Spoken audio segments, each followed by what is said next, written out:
Sir வணக்கம். Maran sir வணக்கம். வணக்கம். வணக்கம் சார். மாறன் சார், இந்தியாவுடைய உச்சநீதிமன்றம் ரொம்ப ரேரா சில வழக்குகள்ல இந்த 142 செக்ஷனை அவங்க பயன்படுத்துகிறார்கள். ரொம்ப ரேரா தான் பயன்படுத்துகிறார்கள். அது சமீபத்தில் தமிழ்நாடு ஆளுநர் கோப்புகளில் கையொப்பமிடாத ஒரு விவகாரம் சம்பந்தமாக பயன்படுத்தினார்கள். அதற்கு முன்பாக நம்மளுடைய பேரறிவாளன் வழக்கு சம்பந்தமான விஷயத்தில் அதை பயன்படுத்தினார்கள். நான் தமிழ்நாடு சார்ந்து மட்டும் சொல்றேன். இப்போ இந்த கேஸ் இது ரொம்ப வினோதமாக இந்தியா முழுவதும் 1ஆம் வகுப்பிலிருந்து 8ஆம் வகுப்பு வரை மட்டுமே இந்த டெட் எழுதலாம் அப்படின்ட்டு இருந்த ஒரு விஷயத்தில் 9, 10 எழுதணும் அப்படின்ட்டு ஒரு ஜிஓ போட்ட ஒரு மாநிலம் தமிழ்நாடு. அவங்க ஒரு சீராய்வு போறாங்க, அதோட சேர்த்து ஒரு 2 பேர் போறாங்க. அதனால நம்ம இதுல சம்பந்தப்பட்டிருக்கோங்கிறதுனால இதுலயும் ஒரு 142 பயன்படுத்தி இருக்காங்க.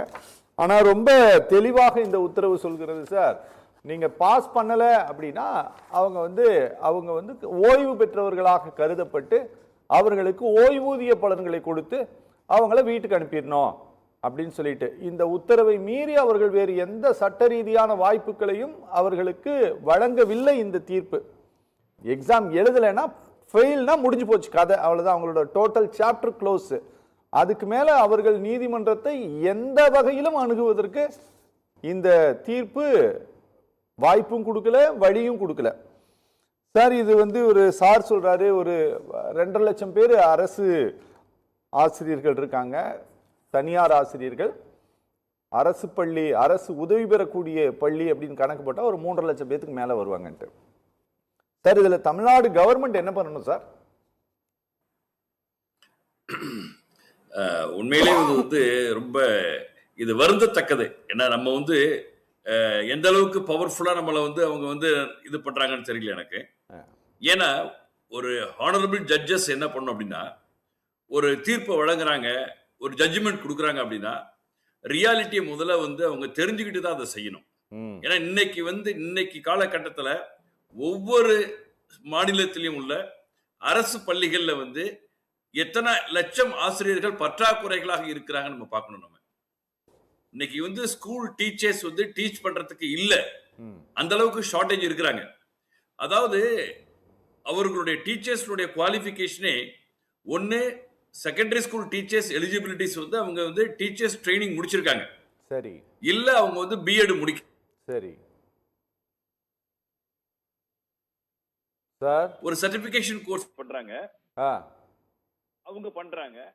அதே போல என்ன அப்படின்னா ஒரு பிஎட் பிஎஸ்சி முடிச்சிட்டு ஒரு பிகாம் ஒரு பிஏ முடிச்சிட்டு ஒரு பிஎட் படிக்கிறாங்க. அவங்க அதுக்காக ஸ்பெஷலைஸ்டா படிக்கிறாங்க. அவ்வாறு ஸ்பெஷலைஸ்டா படிக்கிறவங்க அவங்க ட்ரைனிங் இருக்கிறாங்க. அப்ப நீங்க மறுபடியும் அவங்களுக்கு ஒன்மோர் டெஸ்ட் வச்சு அவங்கள நீங்க எழுத சொல்லும் பொழுது அதுல பல சிக்கல்கள் இருக்குது. இப்ப நம்ம சொல்றோம் இதெல்லாம் பிரச்சனைகளா இருக்கும் பொழுது அவ்வளவு பிரச்சனைகள் இருக்குது. இந்த நேரத்துல அவங்க அனலைஸ் பண்ணல, ஸ்டேட் வைஸ் அனலைஸ் பண்ணல. இன்னும் சொல்ல போனோம்னா நீங்க டெஸ்ட் எக்ஸாமினேஷன் அந்த மார்க் குவாலிட்டி இன்புட்ங்கிறீங்களா ஒழிஞ்சு அந்த ஸ்கூலுடைய அந்த மாணவர்களுடைய தரம் எப்படி இருக்கணும் அப்படின்னா அந்த மாணவர்களுடைய தரம் டீச்சர்ஸ்னுடைய மார்க்ஸ் கிடையாது. அந்த டீச்சர்ஸ்னுடைய பெடகாகி மிக முக்கியமான விஷயங்கள். எந்த அளவுக்கு அந்த மாணவர்களை பெடகாகி மூலமா அவரை என்ரிச் பண்றாங்க, அவங்களை இன்ஃப்ளூயன்ஸ் பண்றாங்க, அவங்களை எம்பவர் பண்றாங்க. இது மிக முக்கியமான விஷயங்கள். ஏன்னா இதை அவங்க எதையுமே அனலைஸ் பண்ணவே கிடையாது. அதுதான் பெரிய பிரச்சனைகளா இருக்கு. இன்னைக்கு நம்ம சொல்ல போனோம்னா நம்ம சென்ட்ரல் போர்டு நடத்துற ஸ்கூல்லயே கேந்திர வித்யாலயே நம்ம குவாலிஃபைடு டீச்சர்ஸ் நம்ம சொல்லுவாங்க. ஆனா குவாலிஃபைடு டீச்சர்ஸ்னா அந்த டீச்சர்ஸே என்னன்னா நான் பார்த்திருக்கேன், நிறைய டீச்சர்ஸ் இங்கிலீஷ் பேச தெரியாம ஹிந்தியை மட்டும் தான் பேசுறாங்க.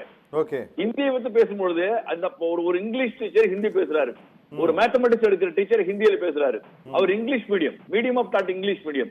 அப்ப இது எங்க போகுதுன்னு பார்க்கணும். ஏன்னாக்கா ஆனரபிள் ஜட்ஜஸ் நீங்க ஒரு ஜட்ஜ்மெண்ட் கொடுக்கும் பொழுது இது எல்லாமே பிராக்டிக்கலா நீங்க நிறைய எக்ஸ்பர்ட்ஸ் ஒப்பீனியன் வாங்கி ரியல் டைம் டேட்டாவை அனலைஸ் பண்ணி அதுக்கு தகுந்த மாதிரி தான் நம்ம தீர்ப்பு கொடுக்கணும்.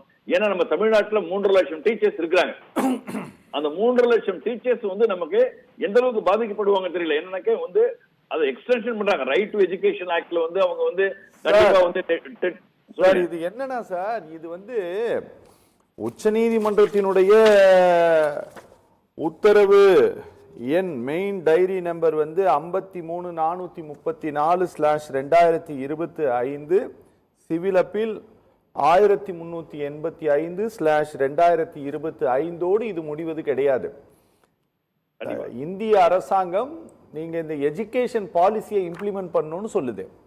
இந்த எஜுகேஷன் பாலிசிக்குள்ளார அவர்கள் டீச்சர்களுடைய வேலை வாய்ப்பு, அவர்களுடைய பணி, பதவி உயர்வு உள்ளிட்ட பல விஷயங்கள்ல இந்த உத்தரவில் சொல்லப்படாத சில ஷரத்துக்களும் அந்த நேஷனல் எஜுகேஷன் பாலிசியில இருக்குது. நீங்க அதுக்கும் இதுக்கும் கம்பேர் பண்ணோம் அப்படின்னா ஆசிரியர்கள் அப்படிங்கிறவங்க வேலைக்கே வர முடியாத மாதிரி போகுதே சார் இது. இன்னைக்கு ஆசிரியர்கள் எங்க சார் வராங்க? இன்னைக்கு தரமான ஆசிரியர்கள் எங்க இருக்கிறாங்க? இன்னைக்கு அதுதான் பிரச்சனையா இருக்குது. இப்ப இன்னைக்கு நமக்கு வந்து எலிமெண்டரி ஸ்கூல் எஜுகேஷனா இருக்கலாம், ஒரு ஹையர் செகண்டரி ஸ்கூல் எஜுகேஷனா இருக்கலாம், எந்த அளவுக்கு நமக்கு வந்து கஷ்டமா இருக்கு பாருங்க. நமக்கு ஒரு நல்ல ஒரு டீச்சர்ஸ் என்ன சொல்றேன்னா, நீங்க டிங்கிரி வைக்கிறீங்களா, அவங்களுக்கு என்ன பேக்கேஜ் கொடுக்குறீங்க? நீங்க பிரான்ஸ்ல என்ன கொடுக்குறான், ஜெர்மன்ல என்ன கொடுக்குறான், யூஎஸ் என்ன கொடுக்குறான், அவங்களுடைய பேக்கேஜ் என்ன, நம்ம ஸ்கூல் டீச்சர்ஸோட பேக்கேஜ் என்ன கொடுக்குறீங்க நீங்க? அதாவது எஜுகேஷன் இஸ் பேஸ். இன்னைக்கு ஒரு நல்ல ஒரு எலிமெண்டரி ஸ்கூல் டீச்சர்ஸ் படிச்சவங்க தான் இன்னைக்கு ஜுடிஷியா இருக்கிறாங்க. நல்ல ஒரு எலிமெண்டரி ஸ்கூல்ல படிச்சவங்க தான் எக்கனாமிஸ்டா இருக்கிறாங்க. நல்ல ஒரு எலிமெண்டரி ஸ்கூல் டீச்சர்ஸ் தான் லீகல் அட்வைசரா இருக்கிறாங்க. அப்ப எல்லாமே பேஸ் அங்கதான் இருக்கும் பொழுது அதற்கான பேக்கேஜ், அதற்கான காம்பன்சேஷன் எங்க நம்ம கொடுக்குறோம்? இதெல்லாம் பேசணுங்க. அதை சொல்லிட்டாங்கன்னு வச்சுங்களேன், ரொம்ப சந்தோஷமான விஷயங்கள். இல்லவே இல்லையே. இன்னும் நீங்க சொல்ல போனோம்னா மேத்தமெட்டிக்ஸ் டீச்சர் இல்ல சார், பிசிக்ஸ் டீச்சர் இல்ல. இன்னைக்கு வந்து இன்ஜினியரிங் ஸ்டூடெண்ட்ஸ் வந்து பிசிக்ஸோ மேத்தமெட்டிக்ஸோ பண்ணணும்னு சொல்லிட்டு இருக்காங்க அவங்க, இல்லீங்களா? அதுக்கான மேத்ஸ் இல்ல, எம்எஸ்சி மேத்ஸ் வெரி ரேரா இருக்காங்க, பிசிக்ஸ் ரேரா இருக்காங்க, கெமிஸ்ட்ரி ரேரா போயிட்டு இருக்காங்க. இப்ப இன்ஜினியரிங் படிக்கிறவங்க மேத்ஸ் எடுக்க முடியுமா? இதெல்லாம் நிறைய பிரச்சனைகள் இருக்குது. அதனால பிரச்சனைகளை வந்து சார்ட் அவுட் பண்ண முடிஞ்சு இன்னும் பிரச்சனைகளை நான் அதிகமா கொடுக்கறேங்கிறது தவறான ஒரு விஷயங்கள். அதுதான் சொல்றாங்க. இது வந்து சரிங்க, சொல்லி முடிக்கலாம்.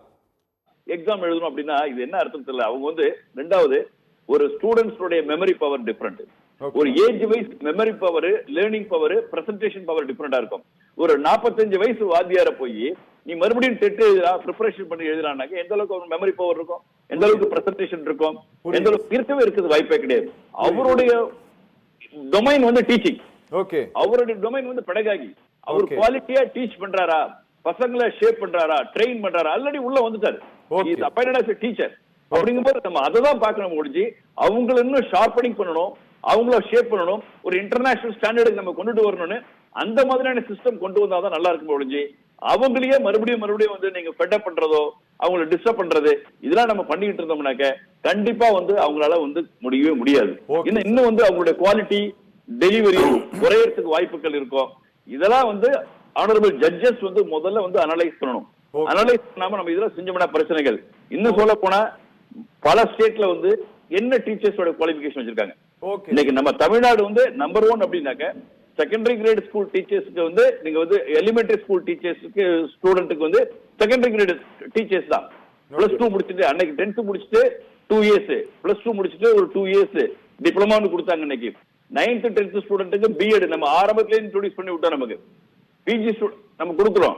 நம்ம தான் வந்து முன்மாதிரியா இருந்துகிட்டு இருக்கோம். இதுல பாதிக்கப்படுறது அதிகமா இருக்கு. நீங்க 3 லட்சம் டீச்சர்ஸ் நம்ம தமிழ்நாட்டுல இருக்கிறாங்க. எல்லாருமே பாதிக்கப்படுவாங்க. இன்னைக்கு வந்து 55 வயசு ஆனவர் வந்து அதுக்கு முன்னாடி உள்ளவரு டெஸ்ட் எழுதணும் நீங்க அப்படின்னா 55 வயசுக்கு முன்னாடி டெஸ்ட் எழுத முடியுமா? கண்டிப்பா எழுத முடியாது. அப்ப எழுதணும்னாக்க எல்லாரும் வீட்டுக்கு அனுப்பிச்சுடுவீங்களா? அதுக்கான சாத்தியக்கூறு உண்டா? கண்டிப்பா இல்ல, முடியவே முடியாது. இது கண்டினியூ நீங்க சொல்ற மாதிரி அடுத்தது நம்ம ராமசுப்ரமணிய ஐயா சொன்ன மாதிரி மறுபடியும் நம்ம போய் ஆகும். ஏதாவது ஒரு ஃபைனல் கன்க்ளூஷன் குவாலிட்டி ஆஸ்பெக்ட்ல இருந்தா மட்டும் தான் முடியும். குவாலிட்டி ஆஸ்பெக்ட்ல இல்லைன்னா கண்டிப்பா நடக்கிறது வாய்ப்பே இல்லை. இதை வந்து ஆனரபிள் ஜட்ஜஸ் அவங்க தான் ரிவைஸ் பண்ணணும், அவங்க தான் ரிவ்யூ பண்ணணும், அவங்க தான் வந்து மறுபடியும் கொண்டு போகணும். ஒரு சொசைட்டியை பாக்குறாங்க அப்படின்னா அவங்க தான் பாக்குறாங்க, பாதுகாக்கிறாங்கன்னு சொல்றாங்க இல்லையா, அவங்க இதை வந்து ரியலைஸ் பண்ணணும். அவங்க எக்ஸ்பர்ட் ஒப்பீனியன் வாங்கினா மட்டும்தான் முடியும். இல்லைன்னா நான் ஒரு judgment based on that fact, based on that existing data, அதை வச்சு தான் நான் பண்றேன் அப்படின்னாக்க கண்டிப்பா இது ஒர்க் அவுட் ஆகாது. குவாலிட்டி இன்னும் வந்து டைலூட் ஆகிறதுக்கு வாய்ப்பு இருக்குன்னு சொல்றேன். Okay sir. மாறன் சார் வணக்கம். மாறன் சார், இந்த வழக்கில் இந்த சீராய்வு மனு தாக்கல் செய்ததில் உச்சநீதிமன்றத்தினுடைய உத்தரவை நீங்க சீராய்வு பண்ணணும், எங்கள் தமிழ்நாட்டில் இருக்கக்கூடிய டீச்சர்ஸ் வந்து இதனால் அஃபெக்ட் ஆகுவாங்க, தமிழ்நாட்டினுடைய கல்வித்துறை இதனால் பாதிக்கப்படும் அப்படின்ட்டு உணர்ந்து தமிழ்நாடு அரசாங்கமும் இதில் சீராய்வு மனுவை தாக்கல் செய்திருக்கிறார்கள். இப்போது இதனுடைய தீர்ப்பு முழுமையாக வெளிவந்துருச்சு. இப்போ இதுல தமிழ்நாடு கவர்மெண்ட் சார் சொல்றது போல கேபினட் கூடி ஒரு டிசைட் பண்ணணும் அப்படின்னு சொல்றாங்களே, அப்படியெல்லாம் இங்க பல கேபினட் கூடி, பல அசம்பிளி கூடி, பல ரெசல்யூஷன் போட்டு, என்ன சார் நம்ம நீட்டுக்கெல்லாம் கூட அனுப்பணும் சார், ஆனா ஒன்றும் நடக்கல. ஆமா, எதுவுமே நடக்கல. அதனால சார் சொல்றது போல ஒருவேளை இப்போ புதிதாக அமைந்திருக்கக்கூடிய கேபினட் கூடி ஏதாவது டிசிஷன் எடுத்தாங்கன்னா அதுல ஏதாவது இவர்கள் எதிர்பார்க்கக்கூடிய விஷயம் நடக்கிறதுக்கு வாய்ப்பு இருக்கா சார்? அதாவது இவர்கள் வந்து செய்வார்கள். ஏனென்றால் இதுல வந்து ஆளுங்கட்சியாக இருக்கலாம், எதிர்கட்சியாக இருக்கலாம். நமது குழந்தைகளுடைய எதிர்காலம் மிக முக்கியமான விஷயங்கள். குழந்தைகள் மட்டுமல்ல, 3.5 லட்சம் ஆசிரியர்களுடைய குடும்பங்கள் மிக முக்கியமான விஷயங்கள். அப்படி இருக்கும் பொழுது அனைத்து கட்சிகளும் ஒருமித்த கருத்தோட வந்து ஒரு ரெசல்யூஷன் பாஸ் பண்ணுவாங்க. ஆனா அந்த பாஸ் பண்ணி அங்க அனுப்பும் பொழுது அது சாத்தியக்கூறா அப்படிங்கிறது வந்து பில்லியன்ஸ் ஆஃப் கொஸ்டின்ஸ் தான். அது எந்த அளவுக்கு இருக்குன்னு நம்ம சொல்ல முடியாது. ஏன்னா அவங்க வந்து ஒரு இது this is not only for focusing of Tamil Nadu. Tamil Nadu மட்டும் அவங்க செய்யல, அவங்க என்டையர் இந்தியாவை பண்றாங்க. பட் என்டையர் இந்தியா பண்ணும் பொழுது எப்பொழுதுமே நீங்க பாலிசி ஃபார்முலேஷன் பண்ணும் பொழுது ஒரு அனாலிசிஸ் பண்ணாம, ஒரு என்விரான்மெண்டல் ஸ்கேன் பண்ணாம இந்த மாதிரி ஒரு பாலிசி ஃபார்முலேஷன் பண்றது ஏன் நான் என்ன சொல்றேன்னா, இதை நம்ம ரைட் டு எஜுகேஷன் ஆக்ட் எத்தனை வருஷமா இதை நம்ம மாத்திக்கிட்டே இருக்கணும். இதை வந்து அவங்களே திங்க் பண்ணி பார்க்கணும். ஹானரபிள் ஜட்ஜஸ் இதை every 3 years, every 4 years, every 5 years இதை மாத்திக்கிட்டே இருக்கிறோமே, ஏன் சக்சஸ்ஃபுல்லா இம்ப்ளிமெண்ட் பண்ண முடியாததுக்கு என்ன காரணம்? அப்ப அந்த பாலிசில சம்வாட் இஷ்யூஸ், சோசியல் இஷ்யூஸ் இருக்குது. இதெல்லாம் அவங்க அனலைஸ் பண்ணிட்டு தான் அவங்க செய்யணும் முடிஞ்சு. இதுதான் வந்து நம்ம இந்தியாவில் வந்து பெரிய டிராபேக். இந்தியாவில் வந்து டிராபேக் இதுதான் காரணம். வேற other countries is not like that. அதனால இது நீங்க இப்ப என்ன பண்றீங்க, 3 வருஷம் கொடுக்குறீங்க, அடுத்தது வந்து ஒரு 3 வருஷம் கொடுப்பீங்க, அதுக்கு அடுத்து ஒரு 3 வருஷம் கொடுப்பீங்க. அப்ப என்ன பண்ணணும், ஏன் கொடுக்கணும் அதை? அப்ப எதுக்கு அந்த பாலிசி தேவையே இல்லையே. அப்ப ஒவ்வொரு ஸ்டேட் லெஜிஸ்லேட்டர் கொடுக்குறாங்க. அப்ப கொடுக்கறத வந்து ஏத்துக்க வேண்டியதானே. இது வந்து அந்த ஸ்டேட் கவர்மெண்ட் யாருக்காக கொடுக்குறாங்க? அந்த மக்களுக்காக கொடுக்குறாங்க, சமூக சார்ந்த கொடுக்குறாங்க, அவங்களோட பொருளாதார முன்னேற்றம் கொடுக்குறாங்க. இது வந்து ஒரு ஸ்டேட் வந்து லிட்ரஸி அதிகமா இருக்கும், அவங்கள்ட்ட வந்து இம்பாக்ட் ரொம்ப அதிகமா இருக்கும், அவங்களுடைய அவேர்னஸ் அதிகமா இருக்கும், அவங்க ரைட் டு என்ன சொல்றதுங்க பேசுறதுக்கு இருக்குது, அவங்க செய்யறாங்க. ஒரு சில ஸ்டேட் வந்து என்னன்னே தெரியாது. இன்னைக்கு நம்ம இருக்கிற ஸ்டேட்ல நம்ம பாக்குறோம், யாருக்குமே எந்த லா எந்த ரெகுலேஷன் தெரியாம வாயை மூடிட்டு உட்கார்ந்த ஸ்டேட்லாம் இருக்கிறாங்க. அவங்களுக்காக நம்ம தமிழ்நாடு வந்து நிறைய போராடி இருக்குது. ஆகையால வந்து இந்த மாதிரி நம்ம வந்து போராடும் பொழுது அதர் ஸ்டேட்ஸும் வந்து ஜாயின் பண்ணா மட்டும்தான் இந்த மாதிரி நம்ம வந்து நிக்க முடியும். அவங்க என்ன பண்றாங்க, யாரோ ஒருத்தவங்க பண்றாங்க, பண்ணிட்டு போறாங்க. யார் எஜுகேஷனை பத்தி நினைக்கிறாங்க? இன்னைக்கு வந்து education is very very powerful part. அதுதான் வெரி வெரி இம்பாக்ட். இதை யாருமே நினைக்கவே இல்லை. அதனாலதான் இன்னைக்கு இன்றைக்கு நம்ம சொல்லலாம், ரேங்கிங்ல நல்லா இருக்கும், ரேட்டிங்ல நல்லா இருக்கிறோம், உலக அளவில் வந்து பிரசித்தி பெற்று இருக்கிறோம் அப்படிங்கிறான். எத்தனை இனோவேஷன் இருக்கு சார், எத்தனை ஸ்டார்ட் அப் இருக்குது, எத்தனை பேட்டர்ன் இருக்குது, என்ன கமர்ஷியல் பேட்டர்ன் பண்ணிட்டோம் நம்ம, இன்னத்தை நம்ம ராக்கெட்டை மட்டும் தான் நம்ம லான்ச் பண்ணிருக்கோம். நமக்கு ராக்கெட்டுக்கு மேல மற்ற ப்ராடக்டோ எந்த டெக்னாலஜி இன்னும் இம்போர்ட் பண்ணிட்டு தான் இருக்கோம். அப்ப இம்போர்ட் பண்றதுக்கு என்ன மிக முக்கியமான காரணம், நம்மளுடைய பேசிக் education system still facing problem. இதை நம்ம ஸ்ட்ராங் பண்ணி ஆகணும். அதுக்கு கவர்மெண்ட் மிஷனரி ஸ்ட்ராங் பண்ணிருமா சார்? கண்டிப்பா ஆகாது. ஏன்னு கேளுங்க, ஒரு குவாலிஃபிகேஷன் டீச்சர்ஸ் வந்து ஒரு அதாவது அவன் பிஎஸ்சி படிச்சு பிஎட் படிச்சிருக்கான் sir. Teacher training Maran sir, உங்களுக்கு ஒரு விஷயம் சொல்றேன் சார். சொல்லுங்க. இந்திய அரசாங்கம் வந்து என்ன பண்ணுதுன்னா சார், ஜாயிண்ட் செக்ரட்டரி கேட்டகரியில வந்து ஒரு 5 ஆண்டுகளுக்கு வந்து யார வேணா எடுக்குது. ஐஏஎஸ் கேட்டகரியில யார வேணா எடுக்கிறாங்க. அவர்கள் அந்த துறை சார்ந்த அறிவாற்றல் பெற்றவர்களாக இருந்தால் போதும் அப்படின்னு சொன்னாங்க. இப்ப யூஜிசி கொண்டு வந்த புதிய விதிமுறைகள் என்ன தெரியுமா சொன்னாங்க, பல்கலைக்கழகத்திற்கு துணைவேந்தராக நீங்கள் நியமிக்கப்படக்கூடியவர் அவர் படிச்சுதான் இருக்கணும்னு அவசியம் இல்லை, அவர் ஏதாவது ஒரு பெரிய துறையில அவர் எக்ஸ்பர்ட்டா இருந்தா கூட அவரை நீங்க போடலாம் அப்படின்னு சொன்னாங்க. ஆனா இன்னைக்கு நீங்க என்ன சொல்றீங்க, இப்ப நீங்க பேசிட்டு இருக்கும்போது என்ன சார், இந்த இந்த இந்த நாட்டில் ஒவ்வொரு விஷயங்களுக்கு ஒவ்வொரு மாதிரி. மத்திய அரசு பணியில் ஜாயிண்ட் செக்ரட்டரி கேட்டகரியில ஒரு ஐஏஎஸ்க்கு ஈக்குவலான அவர் சம்பள அளவீட்டில் நீங்க யார வேணா தூக்கி போட்டுக்கிறாங்க. நீங்க யாரு வேணா தூக்கி நீங்க வந்து யூனிவர்சிட்டிஸ்க்கு வந்து நீங்க வைஸ் சான்சலரா போடலாம்னு சொல்றாங்க. ஆனா இங்க 1ஆவதுல இருந்து 8ஆம் வகுப்பு வரை நீங்க பாடம் நடத்தணும்னா அதுக்கு நீ இந்த எக்ஸாம் எழுதியே ஆகணும். நீ வந்து டீச்சர்ஸ் ரெக்ரூட்மெண்ட் போர்டில் நீ செலக்ட் ஆகி வந்திருந்தாலும் சரி, நீ பிஎட்ல கோல்டு மெடல் வாங்கியிருந்தாலும் சரி, நீ டீச்சர்ஸ் ட்ரைனிங்ல நீ கோல்டு மெடல் வாங்கியிருந்தாலும் சரி, அதெல்லாம் பத்தாது, இந்த எக்ஸாம் நீ எழுதினா மட்டும்தான் ஆகுங்கிறாங்க. இது என்ன சார்? ஆனா ஒன்றும் புரியலையே. ஆனா நீங்க என்னங்கிறீங்க, நீங்க வந்து இந்த பேசிக் எஜுகேஷனை இன்னும் கொஞ்சம் ஸ்ட்ராங் பண்ணுங்கிறீங்க. தமிழ்நாட்டை விட பெட்டரா ஸ்ட்ராங்கா இருக்கிறது எந்த ஸ்டேட் சார்? அதுதான் நான் சொல்றேன். நம்ம ஸ்ட்ராங்கா தான் இருக்கோம் சார். நம்ம ஸ்ட்ராங்கா இருக்கிறது வந்து அதுல நான் வந்து மாற்றுக்கிறது நான் சொல்லவே இல்லை. ஏன்னா நம்ம இன்னைக்கு நீங்க வந்து டிஆர்பி எக்ஸாமினேஷன் வந்து அவங்க சொல்றது கூட நம்ம தான் வச்சிருக்கோம். டீச்சர்ஸ் ரெக்ரூட்மெண்ட் போர்டு வந்து நம்ம தான் வச்சிருக்கோம். நமக்கு நம்ம ஆரம்பத்துல இருந்து ஃபேக்கல்டி டீச்சர்ஸ் வந்து குவாலிட்டியே பண்ணிருக்கோம். நம்ம ஷேப் பண்ணிட்டு இருக்கோம், நிறைய பண்ணிட்டு இருக்கோம். அதனாலதான் நம்ம வந்து இன்னைக்கு நல்ல ஸ்டாண்டர்டா இருக்கிறோம். ஏன் இது வந்து இந்த டீச்சர்ஸ் எலிஜிபிலிட்டி டெஸ்ட்ங்கிறத வச்சுதான் வந்து நான் குவாலிட்டியை நான் யார்ட் ஸ்டிக் பண்றேன், குவாலிட்டியை நான் வந்து நம்ம அசஸ் பண்றோம் அப்படிங்கிறது ஒரு தவறான கருத்து தான் நான் சொல்லுவேன். இன்னைக்கு நம்ம நீட் எக்ஸாமினேஷன் நம்ம சொல்றோம். அப்ப நீட் எக்ஸாமினேஷன் எழுதுற டாக்டர்ஸ் தான் ஸ்பெஷலிஸ்டா இருக்காங்களா?